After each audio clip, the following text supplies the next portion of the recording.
what would be a positive earnings result for the banks, considering it's all going to be about guidance?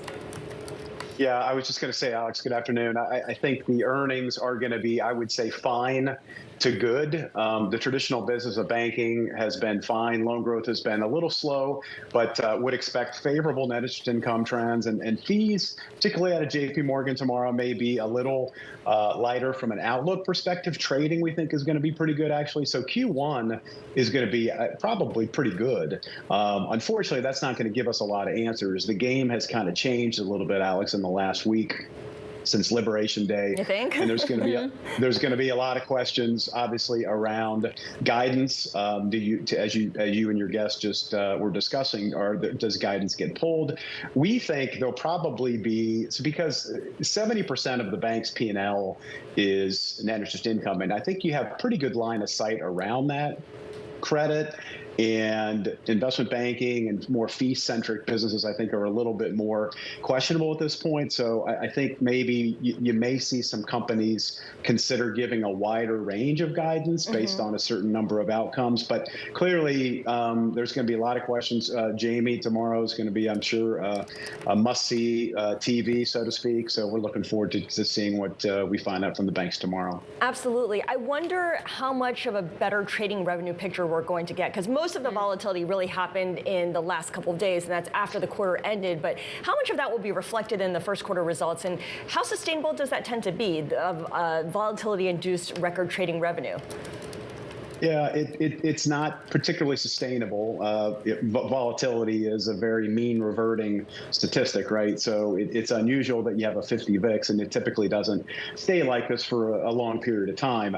But the volatility has been not only in equities, but in rates, and so fixed income rates, currencies, commodities. So there's been a lot of movement in the first quarter. So we would expect the likes of B of A and JP Morgan to benefit from that. And it wouldn't surprise me, Alex, to see JP Morgan with that excess trading strength throw a little money in the reserve just to prepare for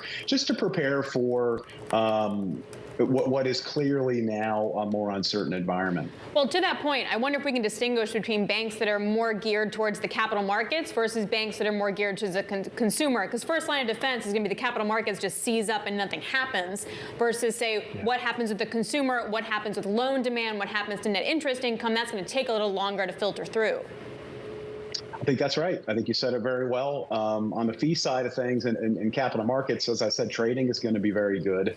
Volatility clearly in April was quite high, so I would imagine that Q2 trading should be good. But M&A, which there, as you know, post-election, there's ironically was so much optimism around M&A, and to your point, I think that activity levels have ceased in M&A, and it's very logical. It's really hard to know kind of the rules of engagement and what profit margins in certain sectors are going to look like. So we would expect that to have an impact on M&A for the balance of this year, or at least the next 3 to 6 months. And then I think corporate loan demand is going to suffer a little bit as a result as well. Now, fortunately or unfortunately, the stocks are coming into earnings season, guys, with pretty low expectations. We stressed the bank earnings for 2026 and assumed a 300% increase in losses, and we came up with not only the banks being profitable, but they trade around 9 times that adjusted earnings number. So just to kind of give you a sense as to how low expectations are. Yeah, high single digits there. So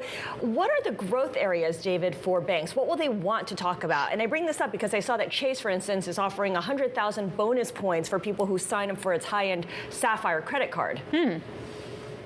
Yeah, so in the case of Chase, they obviously, given their size, are unable to do a lot of M&A, but they really have been a leader, Scarlett, with respect to investing in the franchise, really throughout all of their major businesses, whether it's just a traditional retail bank, capital markets, asset management.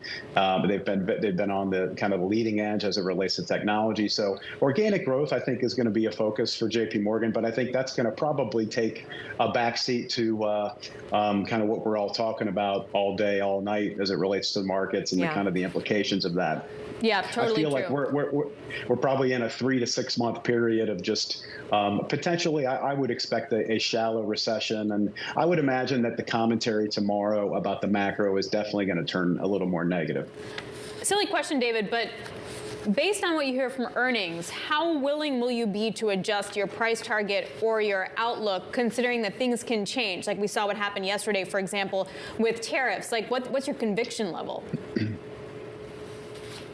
The lower the stocks go, the more conviction we have, Alex. We typically like to think about banks through on a normalized lens. And what I mean by that is, what is the normal earnings power for a bank? And that right now, banks are benefiting from abnormally low credit costs and potentially a little bit below normal net interest margin. So if you normalize everything, the banking sector is probably 7 to 8 times earnings. So it's not going to really change. A 3 to 6 month slowdown in capital markets activity isn't going to really change our outlook. Now, the credit side is, I think, a bigger wild card, and clearly there are going to be some segments of the economy, both in the corporate and the consumer sectors, that are going to have some challenges in the near term. Fortunately, the industry is very well capitalized and has got pretty significant earnings power to earn through higher credit costs, but that's going to be what we're focused on for sure.